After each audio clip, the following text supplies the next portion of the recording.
सकते कि ये घटना उसकी वजह से घटी। जहां समय तय है, जो स्थान तय है, जब अंत समय आता है तो आदमी वहां पहुंच जाता है। तो हमारे लिए सबक ये है कि जिंदगी में जो काम सबसे जरूरी है, उसके लिए ये मत सोचो कि कल फिर करेंगे, क्योंकि उस कल का पता नहीं। कई घटनाएं ऐसे घटी हैं, जैसे बहन राजेंद्र जी थोड़े दिन पहले आश्रम में आई, सबसे मिलके गई, प्रेम से मिलके गई, और 2 मिनट पहले उसको पता भी नहीं होगा कि मेरे साथ क्या होने वाला है।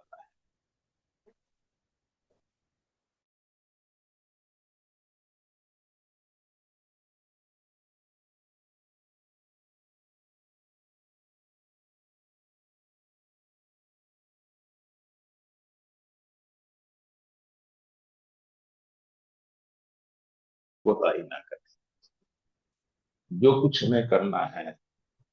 क्योंकि आप ये देखिए, ये जो मनुष्य का जीवन हमको मिला है, कितने टाइम के लिए मिलता है पता तो किसी का नहीं है। औसत लगा लो 50 साल, 60 साल, औसत की बात कर रहा हूं। इसमें कितना कष्ट भोग करके हम पैदा होते हैं। 9 महीने माँ के पेट में उल्टे लटके हुए हैं, पानी के घड़े में उल्टे होके बंद हैं। अभी थोड़ी देर के लिए बाल्टी में पानी भरो और उसमें अपनी गर्दन को पानी में, मुंह को पानी में डुबो दो, कोशिश करो 5 मिनट रखने की। 2 मिनट, 5 सेकंड के अंदर ही आदमी सिर बाहर को निकालता है, और वहां हम कैसे लटके हुए हैं। तो बड़े कष्टों के बाद शरीर मिलता है, और मिलने के बाद भी छोटे बच्चे को देखो, 2 साल 3 साल तक कैसी हालत होती है। मैं देखता हूँ छोटी सी सिया को, रिंकी की बेटी को, रो रही है, रो तो रही है, हो सकता है पेट में दर्द हो। माँ क्या करेगी, दूध की बोतल मुंह में ठोक देगी। बीमारी कुछ, इलाज कुछ, परेशानी और बढ़ गई, बोल नहीं सकते। पता नहीं कितनी मुश्किल से, कितने कष्टों के साथ इस जीवन को, जिसको हम 50 60 साल का बोलते हैं, हाथ में बहुत थोड़ा सा टाइम है जिसमें हमको परमात्मा की भक्ति करनी। और भक्ति को भी कई बार पहले भी समझाया है, सारा खेल हमारे मन की सफाई का है। मन चंगा तो कटौती नहीं करेगा। सब कुछ ताम झाम इसलिए है, मैं देखूं मैं कहाँ खड़ा हूं, क्या कमी है, इन कमियों को मैं कैसे दूर करूं, ताकि इस आवागमन के चक्र से मैं छूट सकूं, इस सुख दुख की नगरी में मैं बार बार आने से बच सकूं। तो ये घटनाएं जो घटती हैं, ये हमको हमारे अपने उद्देश्य की ओर ध्यान आकर्षित करने के लिए है।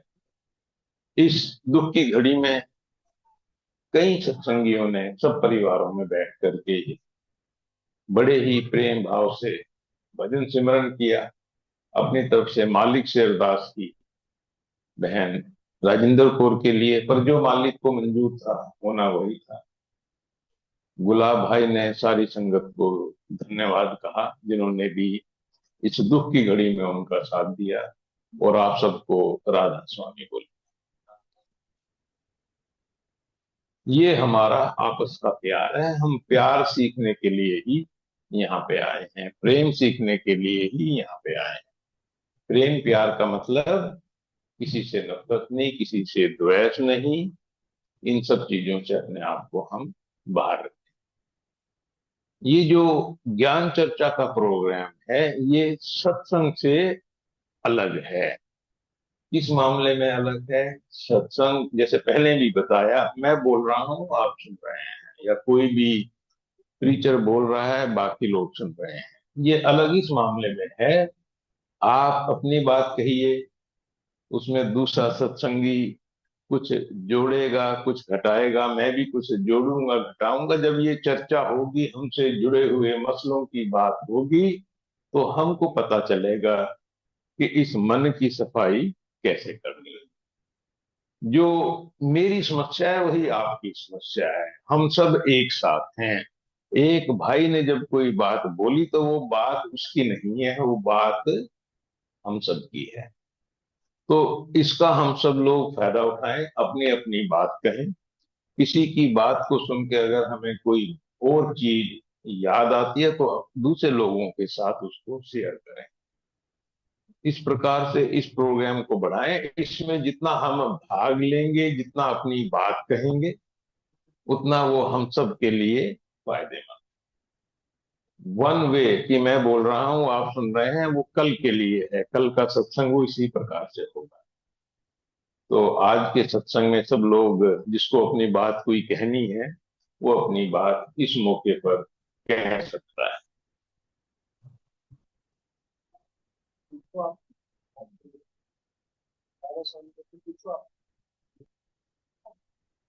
स्वामी साथ संगत जी, कोई अपनी बात बोलना चाहता है? हाथ खड़ा कर लो जी, जिसको अपनी बात बोलनी है इस बारे में, या किसी का कोई सवाल हो। दुष्कर्म भाई।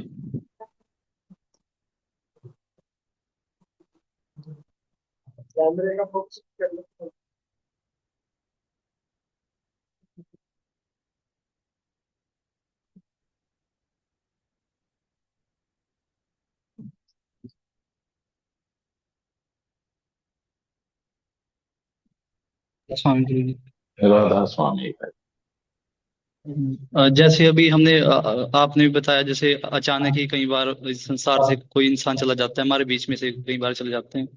तो मैंने भी कहीं सत्संग में या काफी संतों से सुना है ये चीज, कि जो परमात्मा को पाना है, जैसे भी हमारे पास समय बहुत कम होता है।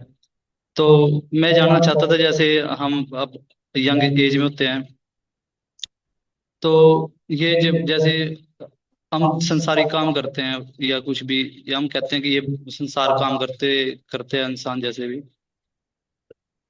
तो मेन पॉइंट ये है कि सबसे संसार परमात्मा को पाना ही सब कुछ है, तो सबसे पहले ही काम कर ले परमात्मा को पाने का, संसारी कामों में पड़ने की क्या जरूरत है फिर? थोड़ा सा इस चीज के बारे में।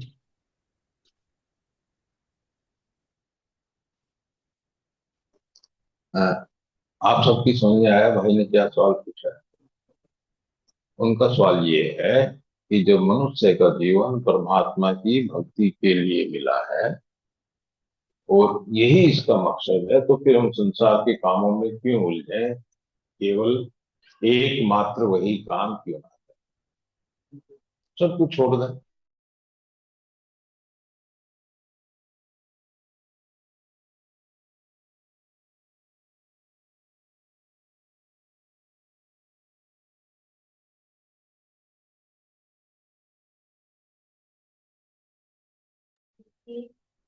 अगर परमात्मा मनुष्य का जीवन ना भी दे तो जीव जंतु भगवान जीवन करवाता।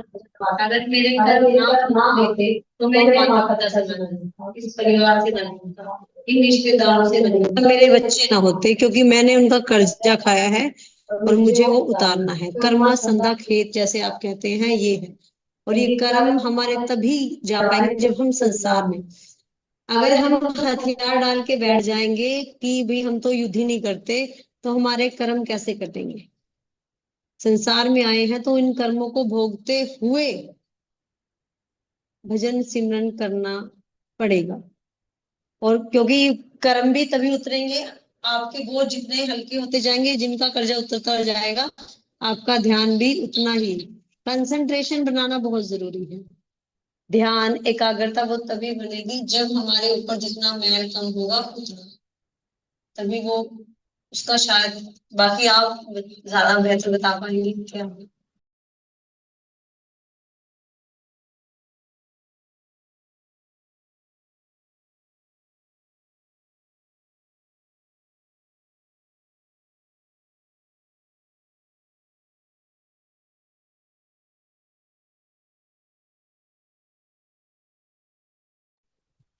राधा, जिस तरह बहन ने बताया कि जिंदगी में भी कर्म उतना के पेवन ने उतना नहीं पता नहीं उतरन लागे या खड़न लागे या ये जो चर्चा है इसका उद्देश्य ही ये है कि हम आपस में उस चीज को समझें कि करना, चढ़ना, भजन करना, ये सब क्या है, ये अच्छी बात। और कोई भाई है?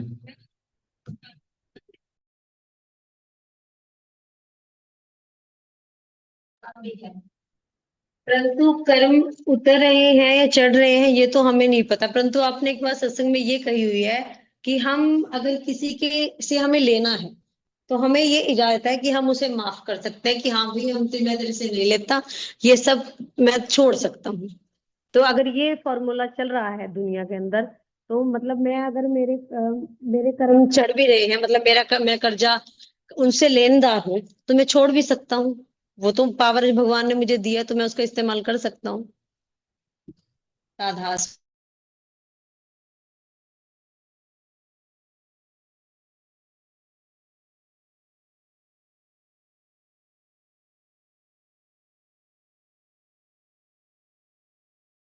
पहले तो समझिए कि हमें नहीं पता ये कर्म क्या है, इनका हिसाब कहाँ रखा है।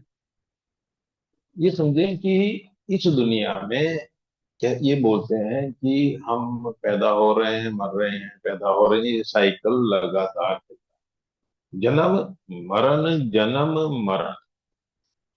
और हम किस लिए बैठे हैं यहाँ, किस इच्छा से बैठे हैं, किस भावना के साथ हम ये भजन सिमरन कर रहे हैं कि ये साइकिल टूट जाए। अभी एक भाई आते हैं और आकर के मुझे बड़े प्रेम से गाली देते, मतलब गाली दी, प्रेम से समझ लो, गुस्से से समझ लो। उसके बाद मैं क्या करूंगा, जैसे उन्होंने बोला मैंने भी पलट के जवाब दिया। मैंने कहा, जो उन्होंने कहा मैंने थोड़ा बहुत जोड़ के उनको दिया। उसके बाद वो भाई क्या करेंगे, चुपचाप घर चले जाएंगे। वो उसमें जोड़ के, जैसे बॉल से खेलते हैं ना, बॉल फिर मेरे पास, और मैं क्या करूंगा, फिर उनके पास। ये हमारे जीवन में अभी हो रहा है। एक जैसे आपने बोला, आपने सवाल उठाया, हमें क्या पता ये नया कर्म है, पुराना कर्म है, मैं काट रहा हूं या बो रहा हूं, क्या कर, हमें नहीं पता। पर हम इस साइकिल में उलझे हुए हैं। अभी जिससे कर्जा लिया था मैं उसका दे रहा हूं, या एक नया कर्जा वो तैयार कर रहा हूं। खेल सारा मन चंगा, प्रकृति में गंगा। खेल सारा हमारे मन का है। पहली बात, जब उसने मुझे बड़े प्रेम से गाली दी, मेरे पास एक मौका था इस क्रिया को यहीं खत्म करने का। अगर मैं इस पे रिएक्शन नहीं करता, यानी कि इस कर्म को पलट के उसको नहीं देता, मैं इसको सहन कर लेता, तो क्या होता। हो सकता तो एक गाली और देता, हो सकता है, ये बताने के लिए कि मैं तुझे गाली दे, मैं उसको भी रोक लेता। कितनी देर गालियां चलती, पूरे दिन, एक महीना, या 1 घंटा, 10 मिनट, 5 मिनट, थोड़ी देर में और थक करके ये एक सिलसिला टूट सकता। सारे कर्म ऐसे ही हैं हमारे। ये टूटता क्यों नहीं, क्योंकि हमारा मन इनमें उलझा हुआ है। चाहे इसको आप, जो एक घटना का चर्चा की है हमने, वो कर्म कोई सा भी हो सकता है। अब जैसे अभी आपने बोला था, और मैं इन्हीं की बात का समर्थन कर रहा हूं कि बच्चों का, पता नहीं बच्चों का कर्जा हमें देना है या बच्चों से हमें कर्जा लेना है। आज देकर के बाद में उनके ऊपर हम आश्रित होंगे, वो हमारी देखभाल करेंगे। तो बोलते हैं ना कि भी इस दुनिया में आए हैं, पितृ ऋण है हमारे ऊपर, माता पिता का ऋण है, सबके ऋण है। तो हो सकता है बच्चा हमको देने के लिए ही हमारे पास आया हो, बुढ़ापे में हम लोग बीमार होने वाले हैं, वो हमारी सेवा करे। चाहते भी हम सब यही हैं, खासतौर से हिंदुस्तान में तो, कि हम बच्चों का पालन करते हैं। क्यों पालन करते हैं? अच्छा, कभी आपने सोचा कि बच्चे क्यों चाहिए? ये भी साइकिल है। हमारे माँ बाप ने हमको पैदा किया, हम आगे बच्चे पैदा कर रहे हैं, वो आगे बच्चे पैदा कर रहे हैं, क्या हो रहा है ये? इस साइकिल में उलझे हुए हैं। हमें नहीं पता कि बच्चे क्यों चाहिए, बस बच्चे चाहिए, और फिर दुखी भी होते हैं। बच्चों को संभालना, बच्चों को पालना भी आसान। तो ये जो सारे साइकिल हैं, इनको तोड़ने का तरीका है। तरीका कहाँ से है? तरीका हमारे मन में है। जो हमारे कर्मों का, बोलना चाहिए मैल है, मलिनता है, पिछला जो कुछ किया हुआ है, वो कहाँ बैठा हुआ है? हमारे मन के ऊपर बैठा हुआ है। ये जो हमारा मन है, यही हमको उलझा के रखता है। क्योंकि वो मन ऐसा क्यों है? हमारे पिछले कर्मों के कारण। हम संसार में क्यों उलझे हुए हैं? जैसे भी बात की है, अपने कर्मों के कारण। तो ये तो कर्मों का खेल है, इसको तोड़ने का अवसर है। तोड़ने का अवसर है हमारे रिएक्शन करने के ऊपर, हम कैसे संसार में। तो परमात्मा क्या कर रहा है? परमात्मा ऐसी परिस्थितियां हमारे सामने पैदा कर रहा है ताकि हम अपने मन की सफाई कर सकें। भजन सिमरन भी, नाम का जाप करना भी। क्यों? हमारे कर्म कहां से पैदा होते हैं? हमारी सोच से पैदा होते हैं। जो भी हम करते हैं फिजिकल रूप से, बोल करके, जैसे हम बात कर रहे हैं गाली देने की, अंदर जो सोच हो रही है, इसने गाली दी, मैं क्या करूं, मुंह तोड़ के जवाब दूं उसको। कहां पैदा हुए ये विचार? मन के अंदर। तो खेल कहां से पैदा हो रहा है? मन के अंदर। तो हम कहां से सब चीजों को ठीक कर सकते हैं, बदल सकते हैं? मन से। संसार में एक बड़ी लुभावनी चीज है विजय भाई, बड़ी अच्छी सी कार में आए, कार देखते ही मन में आया, ओ ये कार तो मेरे पास भी। कहां से विचार पैदा हुआ? मन में पैदा हुआ। अब उसके बाद सारी भाग दौड़ इस कार को प्राप्त करने की मेरी होगी। पर अगर ये विचार ही पैदा नहीं होता तो मैं इस उलझन से बच सकता। तो खेल कहां से शुरू हो रहा है और कहां खत्म हो रहा है? मन के अंदर। मन जैसा अभी है ऐसा क्यों है? पिछले कर्मों के कारण। तो खेल सारा कर्मों का अगर जो घट रहा है, वो मन के साथ घट रहा है। तो जहां हमारा मन है, अगर मैं सोचूं कि मैं संसार के काम छोड़ दूं, तो संसार के काम कैसे छोड़ने पड़ेंगे मुझे? लोगों से मिलना जुलना बंद करना पड़ेगा। संसार के काम कैसे छोड़ने पड़ेंगे मुझे? जैसे पहले लोग कई बार प्रयास करते थे, पहाड़ों पे जाके बैठना पड़ेगा ताकि लोग मुझे ना परेशान कर सकें और मैं लोगों को ना परेशान करूं। पर परमात्मा ने खेल कैसा अजीब बनाया है, कभी हमने सोचा? हमें क्या दिया है परमात्मा ने? शरीर। इस शरीर की क्या खासियत है? ये सांस भी लेता है। बिना सांस लेते तो हमारा शरीर रह नहीं सकता। जब हम सांस लेते हैं, पता नहीं कितनी जीवों की हत्या है।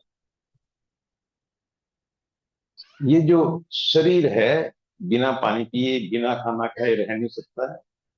भोजन भी चाहिए, सब कुछ चाहिए। तो क्या हो रहा है? फिर जीवों की हत्या हो रही है। कैसा भी हो, शाकाहारी भोजन भी हो, उसके अंदर भी वही बात है। तो शरीर है, वो जिस शरीर के माध्यम से मैं मालिक की भक्ति करना चाहता हूं,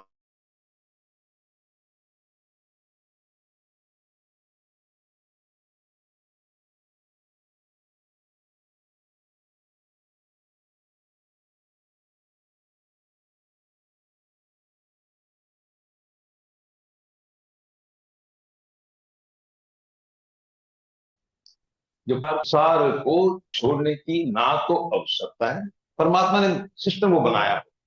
आप ये बताइए, ये दुनिया किसने रची? मैंने? परमात्मा। अगर परमात्मा का यही उद्देश्य था, देखिए पहली बात तो ये मान के चलिए, परमात्मा हम सबके लिए एक जैसा है, भेदभाव नहीं।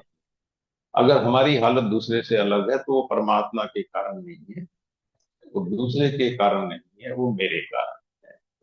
तो मैं जिस दिन भी ये बात समझ में आती है कि मैं ही मेरे सुख और दुख का कारण है हूँ, और अगर मुझे अपनी हालत बदलनी है तो मुझे अपने आप को बदलना है, तो चीजें सुधर सकती हैं। जब तक मेरे दुख का कारण दूसरा है तो मेरी हालत नहीं सुधर सकती। तो जब मैं ही अपने दुख का कारण हूं, परमात्मा नहीं है, तो मेरे लिए बचने का तरीका है। अगर मैं कहूं कि परमात्मा चाहता मैं पैदा होते ही भक्ति करना शुरू करता, तो परमात्मा क्या करता? बच्चा पैदा होता है और राम का नाम लेता है क्या? राम राम करता है पैदा होते ही। क्या करता है? आ चीखता है, चिल्लाता है। तो परमात्मा गला ऐसा बनाता, जब मुंह से आवाज निकलती तो राम निकलती। अगर वो राम भक्ति करने का जाप, क्योंकि हम हिंदू हैं, राम बोलते हैं इसलिए क्या है, ऐसा नहीं। ये जो जाप करना है, ये जाप करना भी, अभी शाम को बीबी जी वो आरती गा रही थी, बीबी तो आज है नहीं यहाँ तो बैठी है। राधा स्वामी, राधा स्वामी, राधा स्वामी गाऊं नाम पदारथ, नाम पदारथ, नाम पदारथ गाऊं। तो नाम जब लोग बोलते हैं कि मैंने जाके नाम ले लिया, नाम पदार्थ अभी मिला ही नहीं। जो नाम मिला है वो वर्णनात्मक नाम है, अभी नाम नहीं मिला। जब मैं राधा स्वामी गाऊंगा तब वो नाम मुझे मिलेगा। इसका मतलब नाम से भी हम दूर हैं, हम अपने आप को नामी जी बोल रहे हैं, अभी नाम हमको मिला नहीं, उसकी तैयारी है। तो जो जाप करने की मैं बात कर रहा हूं, मैं इसलिए ये बात समझा रहा हूं कि जाप करना भी मन की सफाई के लिए है, मन को ठीक करने के लिए। परमात्मा ने जो कुछ बनाया है, घटना जो घट रही है, मेरी ट्रेनिंग के लिए, मेरी टेस्टिंग के लिए। इसका मतलब मेरा इन लोगों के बीच में रहना जरूरी है, तभी मेरे जैसे बहन बोल रही थी कर्म कर सकते हैं। मेरे पिछले मैं भोगता रहूं, मुझे नहीं पता कौन सा नया है कौन सा पुराना, बट मैं नई चेन शुरू ना करूं। तो जैसे मैंने बताया, जब भी मैं कुछ करूं, करने से पहले मैं रुक जाऊं, सोचूं, तब करूं। मैं कर्मों के बंधन में इसलिए बंधता हूं क्योंकि मैं करता हूं। इसलिए संत मत में क्या बोलते हैं, अपने आप को पूर्ण रूप से सतगुरु को, परमात्मा को समर्पित कर दो। मेरा कोई भी, मैं वो कर रहा हूं जो वो चाह रहा है, मैं अपने आप नहीं कर रहा। जब तक मैं करूंगा तो मैं कर्मों के बंधन में बंधूंगा। अगर मैं को छोड़ दूं, करने कराने वाला कौन है? पूरी गीता में यही बात है। कृष्ण ने क्यों मना किया कि मैं नहीं करूंगा? कृष्ण ने नहीं, अर्जुन ने। वो इसलिए जब देखा कि इतना कुछ होने वाला है, वो तो भगवान ने कहा कि तू करने कराने वाला नहीं है, ये तो सब पहले ही हो चुका है। तो जब ये बात समझ में आ गई, तो फिर ये भी समझ में आ गया, जिससे लेना है, जिसको देना है, मैं इस उलझन में ना उलझूं, मैं चीजों के अंदर अपने आप को ना अटकाऊं। संसार में जो कुछ हो रहा है प्रभु की लीला हो। अभी जैसे हमने देखा, बिट्टू भाई का उदाहरण था, कभी राजेंद्र बहन का उदाहरण था। कोई सोचेगा ये कैसे हो गया, इतनी सेवा करने वाले जीव, उनके साथ क्या हुआ? सब प्रभु। इन चीजों में उलझने की जरूरत नहीं है।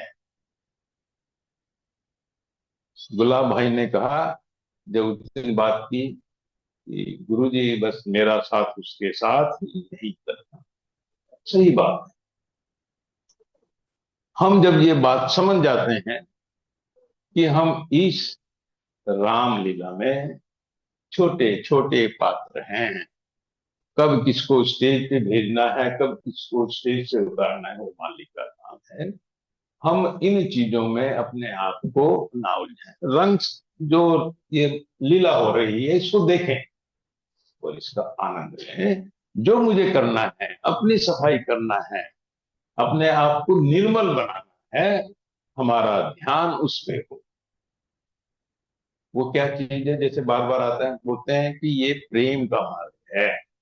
प्रेम का मार्ग का मतलब हमारे मन में दूसरों के प्रति ईर्ष्या, द्वेष, नफरत, ये चीजें खत्म हो जानी चाहिए।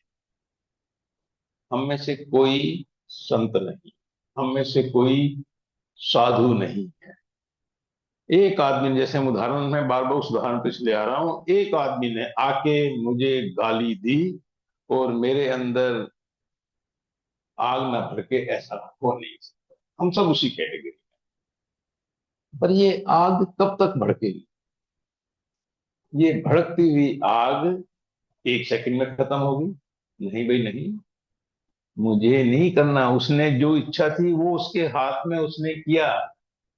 या ये आग एक दिन रहेगी, शाम तक मैं इसमें जलता रहूंगा, अच्छा मुझे गाली दे के गया, या एक महीना रहेगी कि मैं इसका सिर कैसे फोड़ दूं, या इस जन्म से आगे भी मेरे साथ जाने वाली है?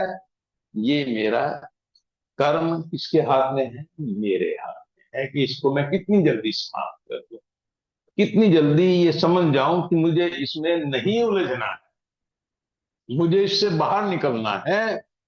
इसलिए चीजों को भूत बोलते हैं। ये भूत ही हमारे साथ चिपके हुए। तो इस संसार में रहते हुए मालिक के नाम का जाप करते हुए और पूर्ण रूप से परमपिता परमात्मा को, सदगुरु को समर्पित करते हुए अगर अपना जीवन हम जिएंगे, तो इस काल की नगरी से निकलने का मार्ग हमको मिलेगा। जंगल में बैठने से, संसार को छोड़ने से, एकमात्र भक्ति करने से संत मत के अंदर मुक्ति का साधन नहीं है। कहीं दूसरी जगह है, उसका पता नहीं। मैं तो बात करता हूं जो कुछ हमने अपने गुरु जी से सीखा है। अगर कोई कहता है कि नहीं ऐसा है, तो हो सकता है, जिसका ज्ञान हमको नहीं। और कोई भाई बहन इसमें कुछ कहना चाहे? विजय भाई, आप भी कुछ जोड़ सकते हो।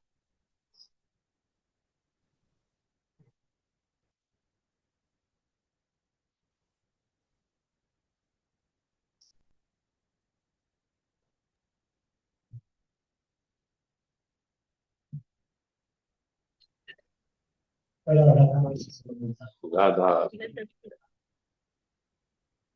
आज आप सभी में रहेंगे तो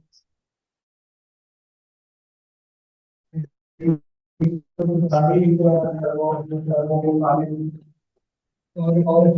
क्या है, मेरा हो सकता है और किसी से जिम्मेदारी हो सकती है। तो आपने सारी बात कही और जो साइकिल है कर सकते हैं अगर किसी अच्छी संगीत तो मुझे उसकी कहानी याद आती है जिसकी घटना है। तो जैसे पहले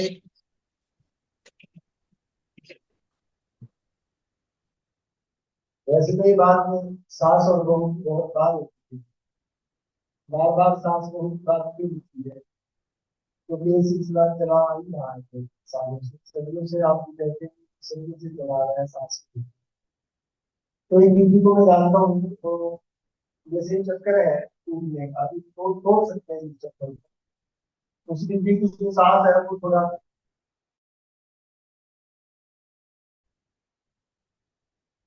स्वभाव से करती है, बहुत ठंडा स्वभाव। तो जब वो उसको बोलती है कोई चीज, जैसे मैंने भी पूछा उसको और किसी और ने भी पूछा उसको, ये आपकी जो सास है ये बड़ा, मैंने भी देखा कि कई बार आपको वो सारी वाली बात करती है, तो आप उनके साथ शांत कैसे रह सकते हैं? तो उसने बड़ी अच्छी बात कही, मैंने भी पूछा उसको। तो वो कह रही है कि कुछ बात की है ना, मेरे से बात बोल रही है तो मैं अपने आप को चुप रह। तो कहती फिर वो उसको लगता है कि ये कोई तो है नहीं। फिर वो और पूरे ताकत के साथ अपनी बात को भी बोलेगी इसी तरीके से। तो कहती फिर मैं भी उतनी ताकत से अपने आप को, तो कहते फिर वो तीसरे बार थोड़ा ठंडा हो जाती है और फिर कई बार लड़ाई भी कर लेती है, शायद मेरे से गलती। तो मैंने उसको ये बात बोली है, पर आप मन से भी शांत हो जाते हो या मन से तो अंदर उठता रहता है? मैंने नहीं, मन से तो बहुत कुछ अंदर से उठता है, पर पहले जुबान रोकनी पड़ती है, पहले जुबान को रोकनी, किसी को साबित बैठे, लेकिन कहता आराम है थोड़ा, पहले से भी ठीक है, तो कम से कम वो सिलसिला चलो मन से ज्यादा मैं ज्यादा कैसे वो मन से कहीं से तो मैं बोलती हूँ उसका कुछ ना कुछ तो बहुत फिर आई है, लेकिन वो बाहर का चक्कर जो वो तो खत्म करने में कामयाब। तो ये सिलसिला रुक सकता है अगर हम अपने रोकना चाहें, साइकिल को रोकना चाहें। और गलती भी शरीर में बैठ के ही हो सकती है। मानो यही में ही समय है, ये सारे साधु संतों ने यही कहा है, सब साधु संत यही कह रहे हैं, भक्ति के साथ साथ अपना जो कर्म है वो किसी शरीर को चलाने के लिए तो जरूरी है काम करना। किताब के साथ साथ भक्ति जितने भी साधु संत हैं उन्होंने अपने लिए तो किया ही है। तो यही कहना चाहूंगी।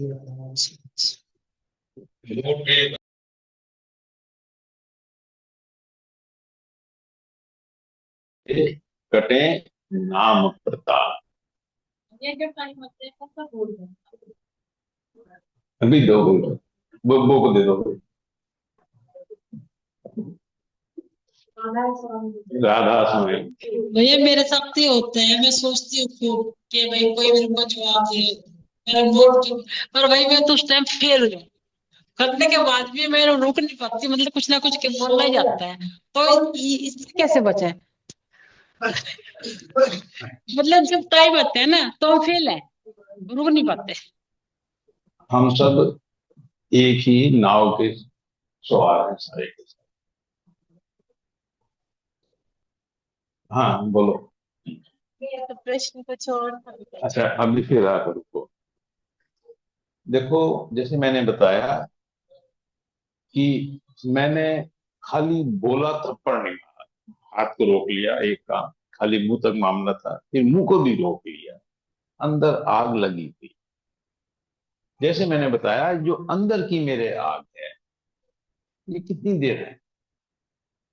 जब एक व्यक्ति जिसकी वजह से ये हो रहा है, जिसके कार्य की वजह से ये हो रहा है, वो मेरे सामने 10 मिनट रहा, 10 मिनट तक आग जलती रही, उसके बाद वो चला गया, शांत हो गई।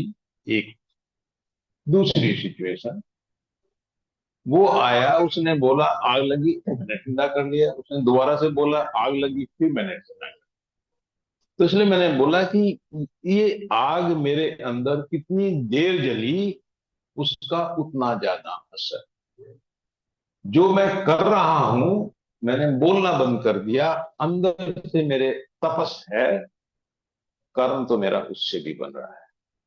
वो तपस एक दिन जली तो उसने मेरे ऊपर एक दिन का असर डाला, और वो अगर 5 मिनट हुई तो मेरा फर्ज क्या है, मैं धीरे धीरे इस समय को कम करता। बोली, गुस्सा आया, तभी मुझे समझ में आया कि नहीं, मुझे ऐसा, ये बात मेरे मन में कब आएगी कि मुझे ऐसा नहीं करना है, जब आग लगेगी। अगर मैं उस अवस्था में पहुंच जाऊं, जैसे बहुत से साधु संत, बहुत से लोग पहुंच जाते हैं कि वो गाली दे रहा है और मेरे मन में आ रहा है कि परमात्मा इस पे दया कर, इसको इन कर्मों के बंधन से बचा। मैं उसके बारे में चिंता करूं कि हे परमात्मा इस पे दया कर। इसका मतलब है मैं तो शांत। वो अवस्था पता नहीं कब हमको मिलेगी, पर अगर वो अवस्था आ जाए तो मैं बंधन मुक्त हो गया। तो मैं कहता हूं कि मैं उधर को कदम बढ़ाने चालू करूं। एक बच्चा है, 12 साल लगते हैं 12वीं पास करने में, छोटे से बच्चे को। उसके बाद भी कहते हैं ये नौकरी के लायक नहीं है।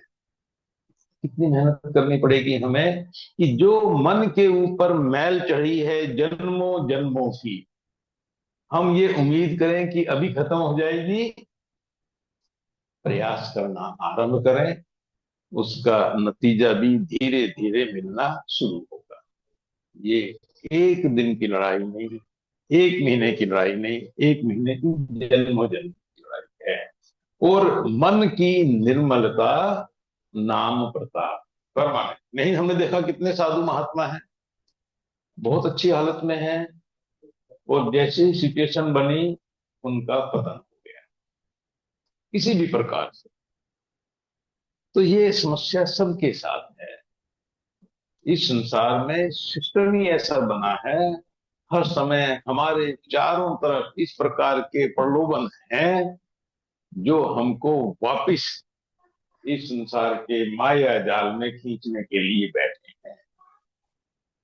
बस हमारा प्रयास ये होना चाहिए कि हम उन उलझनों में कम से कम उलझें, जितना हो सके बचने का प्रयास करें।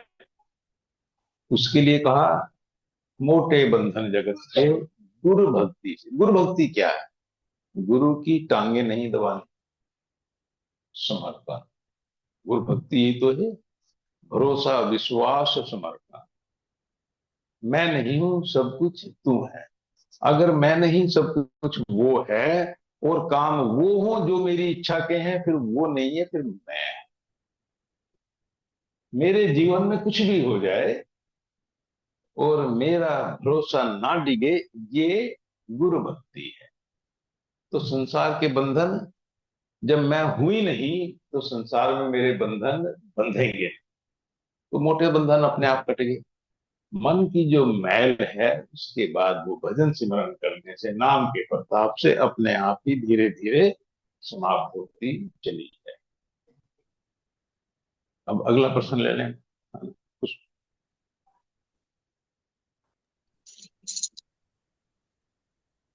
और एक मिनट के लिए सभी लोग ध्यान से सुने, फिर इसमें अपना अपना सहयोग दें।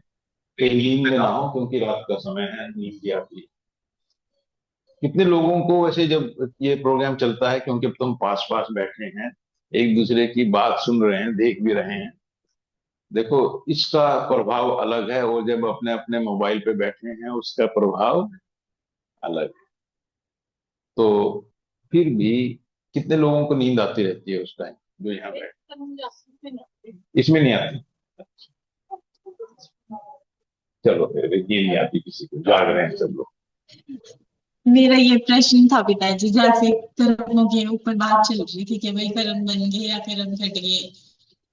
बस मैं ये जानना चाहती हूँ कि जैसे शुरू में इंसान जब इस धरती पे आया होगा, उस टाइम उसको तो कुछ नहीं पता था इन सब चीजों के बारे में, ये इससे कर्म बनेगा या, क्योंकि उसकी बुद्धि का विकास इतना था ही नहीं। जैसे जैसे विकास होता चला गया, वैसे वैसे वो सोचने लग गया कि ये करूंगा तो गलत हो गया, ये करूंगा तो सही हो गया। मतलब जब वो गलत सही में उलझा, तब तब उसको ये रियलाइज हुआ कि भाई हाँ, अब कर्म बनने लग गए। मतलब उससे पहले तो कुछ था ही नहीं ना, भगवान ने ऐसा कुछ डिसाइड करके भेजा, भाई तुम ऐसे करोगे तो ये मैं ये सजा दूंगा, तुम यूं करोगे तो मैं ये। मतलब ये सब चीजें तो बहुत बार में आई हैं। तो मैं ये जानना चाहती थी कि भाई बनाई किसने, बनाने वाला कौन था इसका? मतलब किसने डिफाइन करा कि भाई इस कर्म की ये सजा होगी? मतलब कर्मों की ऐसी कोई सजा नहीं, सजा हमको मिल गई। देखिए मैं फिर कहता हूं, जब हम एक ही चीज पे फोकस करेंगे, जो गाली वाला वाक युद्ध है, जब उसमें हम लग जाते हैं। युद्ध का मतलब क्या होता है? एक इधर से एक उधर से, ठीक है। सजा कब मिलेगी हमें? सजा मिलनी शुरू हो गई है, सारी नहीं मिली है। कुछ तो तभी भोग ले, जब आग लगी, अंदर तपस हुई, पहला झटका तो उसका वहां लग गया, ठीक है। तो नियम ऐसे नहीं है कि भगवान ने लिखा है कि अगर तू किसी की 10 रुपए की चोरी करेगा तो तुझे 20 रुपए का दंड देना पड़ेगा। जब भी हम चोरी की भावना मन में पैदा हुई, उसका असर हमारे मन के ऊपर पड़ना शुरू हो गया। कर्म तो भी किया नहीं। तो ये चीजें बहुत कॉम्प्लेक्स। आपने कभी सोचा ये मोबाइल कैसे काम करता है? मैं भी कॉल करूं, आपके मोबाइल पे कॉल आएगी, पता है कैसे आती है? कोई कैसे आती है? वाईफाई कैसे काम करता है? किस चीज की?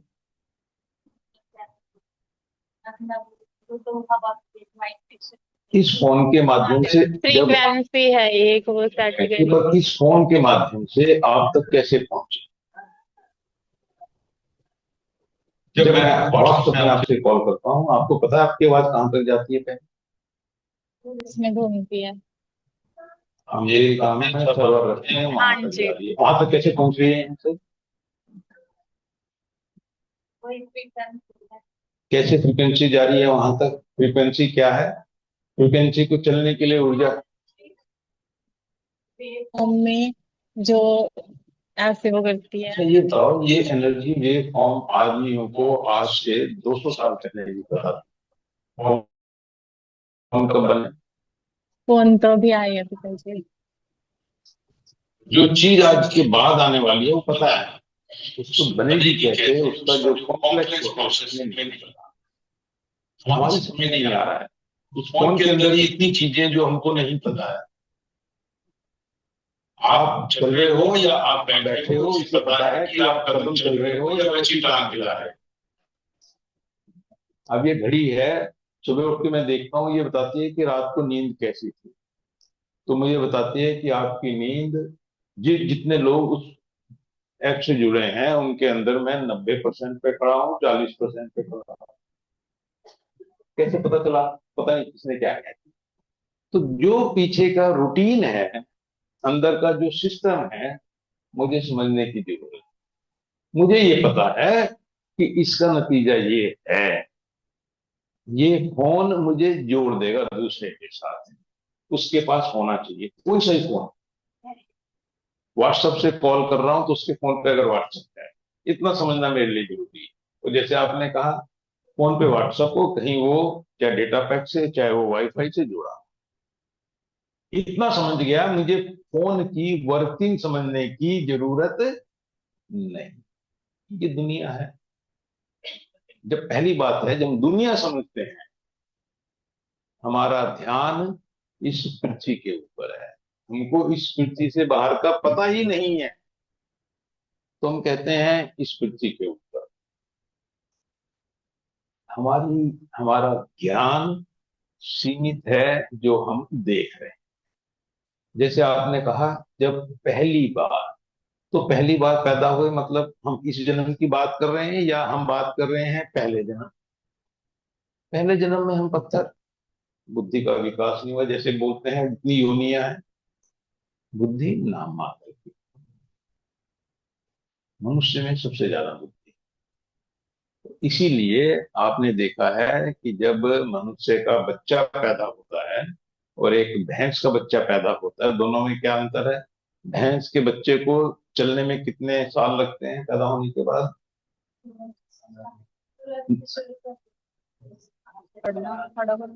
साल नहीं लगता उसको?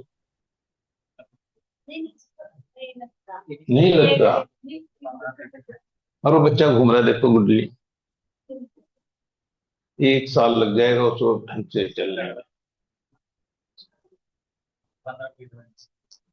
क्यों?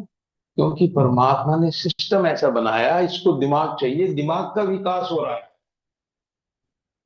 जब बच्चा पैदा होता है, कभी सिर पे हाथ लगा के देखना, उसके हड्डियां हैं, उंगलियां पूरी हैं, सब कुछ है, यहाँ खोखरा है, बिल्कुल पिलपलासा है। 9 महीने के बाद जब रिंकी की बेटी के बाल कटवाए तो यहां से भी वो ऐसे हिल रहा था। हिलता है ना? क्यों? क्योंकि पूरा विकास दिमाग का बहुत चीजों तब हो रहा है जब वो बच्चा बड़ा हो। इसलिए परमात्मा ने सिस्टम अलग बनाया कि मनुष्य के बच्चे का विकास बनाने वाला तो वही परमात्मा है। और जैसे हम बात कर रहे थे, हमारा साइंस ये बोल रहा है, अभी मैं थोड़ा सा उधर आ जाऊं, हमारी जीन्स हैं जो ये तय करते हैं कि क्या कुछ होना है।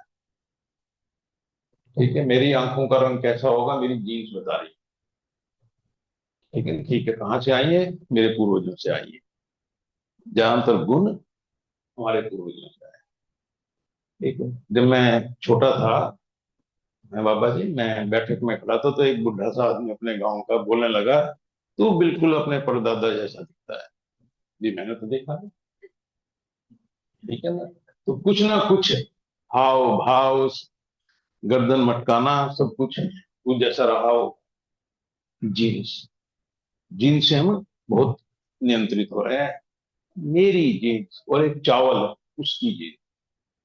वो तो कैसा चावल, जड़ है चेतन है? जड़ है, उसमें भी जीन्स है, तभी तो पदार्थ से बन के आया है। 90% एक जैसी है, सिर्फ 10% जीन्स का फर्क है। वो गेहूं चावल है, जड़ है, और मैं मनुष्य हूं। मेरी जीन्स और बन मानुष की जीन 98%, 98% एक जैसी है।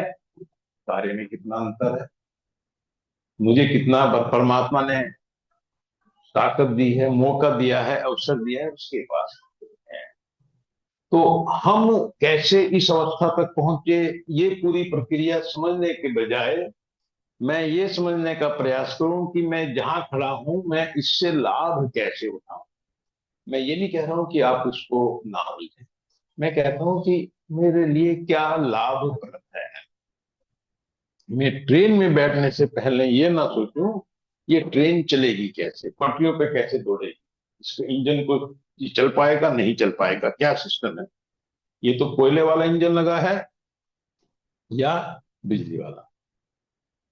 अच्छी बात है समझना, पर सबसे ज्यादा जरूरी है मैं टिकट लेके ट्रेन में बैठ जाऊं, वो मेरे लिए ज्यादा महत्वपूर्ण है, वो मेरे लिए ज्यादा लाभप्रद है।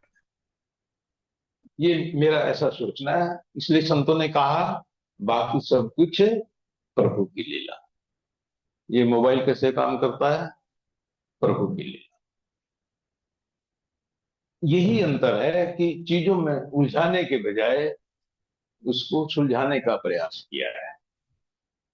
छोटा बच्चा है, वो पढ़ने जा रहा है क्लास में, वो कहे मैं पढ़ूंगा तब, पहले मुझे बताओ पढ़ के मैं क्या करूंगा। वो कहेंगे तुम्हें पूरा आईटी समझ में आ जाएगी, ये पहले मुझे बताओ तो दो आईटी क्या है, तब मैं एबीसीडी पढ़ूंगा। ऐसा हो सकता है कि हम क्या बोलें, बेटे पहले पढ़ ले, सब कुछ समझ में आ जाएगा। संत बोलते हैं कि जब आपको शब्द के साथ जुड़ोगे तो अपने आप उसका ज्ञान मिलेगा। और कोई भाई बहन कुछ इसमें कहना चाहेंगे? एक सवाल उसका रहेगा कि वैसे तो टाइम हो गया। हाँ, टाइम हो गया, 1 मिनट रह गया, कोई बोल दो। लड़की के पास हाँ, लवली के पास लेके जाओ भाई। चलो डेरे में बैठे हैं आज, जो डेरे से बाहर में हैं वो अपने समय के हिसाब से प्रोग्राम से कनेक्ट या डिस्कनेक्ट हो सकते हैं। हम 5-10 मिनट ज्यादा लेने की आजादी ले सकते हैं। दादा स्वामी। राधा स्वामी जी। गुरु जी। सवाल है तो बिना नाम बिना नाम दान वाले, हाँ, भजन कर सकता हूँ कि नहीं? सब आदमी भजन कर सकते हैं, पहली बात हुई, सब आदमी भजन कर सकते हैं, ठीक है। जब आप ये बोल रहे हैं बिना नाम दान के, आपका तात्पर्य ये है कि उन्होंने गुरु से दीक्षा नहीं, ठीक है। जब मैं सिमरन कर रहा, मैं बैठ के सिमरन कर रहा हूं, तो मैं किसी ना किसी वर्णनात्मक नाम का जाप करता हूं, ठीक है ना। मैं तो अपना अनुभव बताता हूं। मैंने नाम लिया जब मैं 14 साल का था, और भजन सिमरन हो सकता है मैं 5 साल 6 साल की उम्र से कर रहा हूं। मुझे जो अपना याद है कि मैं बैठा हूं, मैं सिमरन कर रहा हूं। आपको तो याद भी होगा, बाबा जी थे उस टाइम, वो जब खाना वाना खाते थे तो घूम चलते थे, वो बोलते थे दीन के दयाल प्रभु दीना दीना नाथ प्रभु। मैं कभी इसी का जाप करता रहता था बैठ कर। बीबी राधा स्वामी बोलती थी कभी राधा स्वामी राधा स्वामी, पता नहीं था जो भी मुझे, क्योंकि ये सब चीज, ये सब नाम किसके हैं, परमात्मा है। जब मैं नाम लूं मन में ख्याल किसका आए, वो बहुत महत्वपूर्ण है। मैंने कहा राधा स्वामी, और राधा स्वामी मेरे लड़के का नाम है। तो जब मैं राधा स्वामी बोला,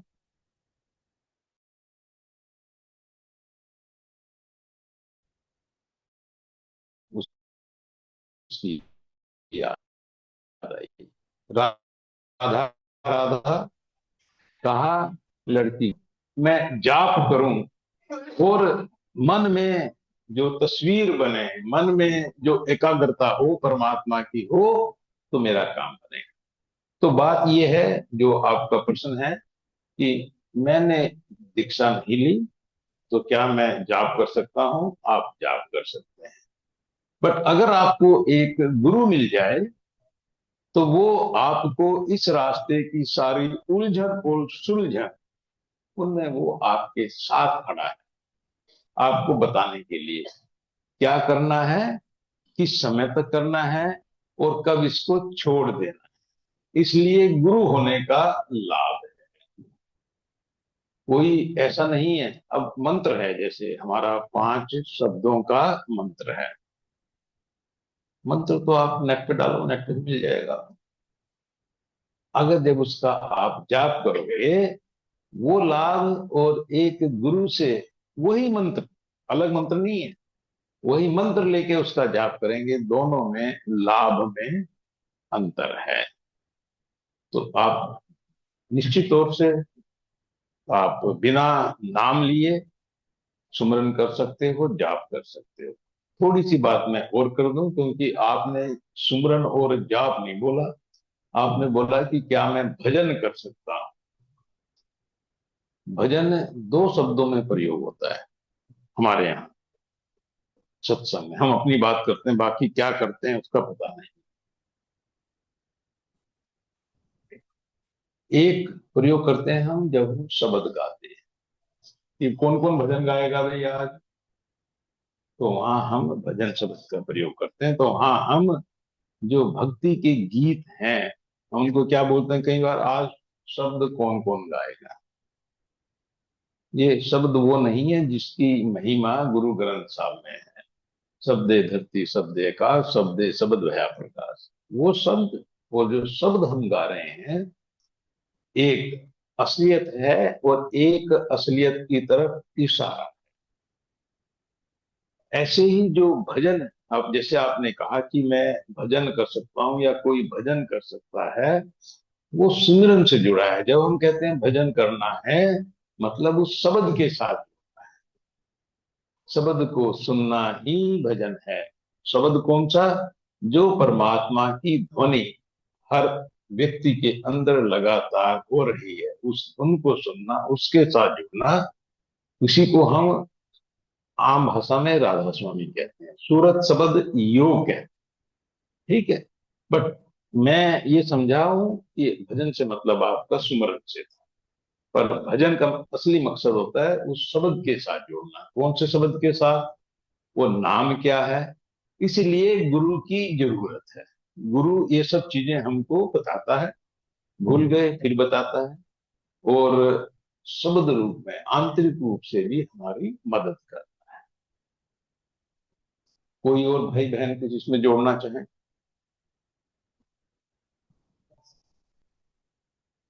हाँ बेटा कर। 9:25 हो गया है। आप सबको बताओ, मतलब मेरे साथ साथ आपको के भी समय हो गया है, 9:25 हो गए हैं, 5 मिनट हम लेट हो रहे हैं। तो क्या फिर बैठ के 5 मिनट के लिए सुमरन करें भाई? और आज का सुमरन भी बहन राजेंद्र कौर के नाम। हम सब बैठ करके परमात्मा से यही अरदास है कि हे परमात्मा, इस पुण्य आत्मा को, जिसने इतने प्रेम भाव से आपके आश्रम में जो भी आपका रूप यहाँ पहुंचा उसकी सेवा की, हे प्रभु, इस आत्मा को अपने चरणों में, सचखंड में, सतलोक में, सतपुरुष के चरणों में स्थान दे। और उसी के लिए हम सब लोग, जो कुछ भी हम तुच्छ जीव हैं, जो कुछ हम नाम का सिमरन कर रहे हैं, ये उस प्रयास के लिए समर्पित है। राधा